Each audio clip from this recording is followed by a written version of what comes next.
Have you ever won a goldfish at the fair only for it to die within a week? Odds are, it wasn't entirely your fault. The overwhelming majority of fish gathered from the wild for the aquarium trade will die before they ever make it to stores. Fish are sentient, self-aware beings that can feel pain, and they are suffering through the processes involved in capturing them for sale. Buying ethically bred fish rather than wild-caught fish ensures that wild fish populations and fish in aquariums will all suffer less. If fish continue to be caught from the wild, the environment they come from will continue to be harmed in the process. Fish go on a long journey from the wild to the home aquarium. Fish that have been caught wild for aquariums are mistreated from the very beginning of their tortuous journey. According to the One Green Planet website, 80% of fish captured for the aquarium trade die before ever being sold. Have you ever seen Finding Nemo? If you haven't, the movie is a fictional story of a young clownfish who was captured in the wild to be put in an aquarium, and he had a pretty rough time.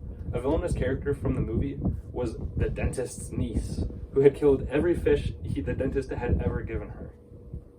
Fish can suffer from lasting psychological problems caused by the trauma they experience en route to their final destinations.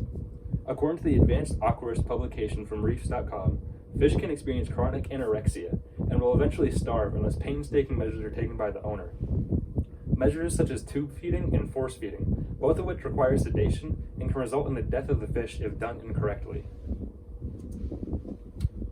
There are countless ways to acquire fish for aquariums. You can get your fish from friends, large chain pet stores, local fish stores, directly from breeders, and even from online fish dealers. Some of these suppliers are more ethical than others, and it is important to know where the fish ultimately came from. A good way to find out is to simply ask. Someone who works there will know where they get their fish, and even if they are ethically bred in captivity or caught in the wild.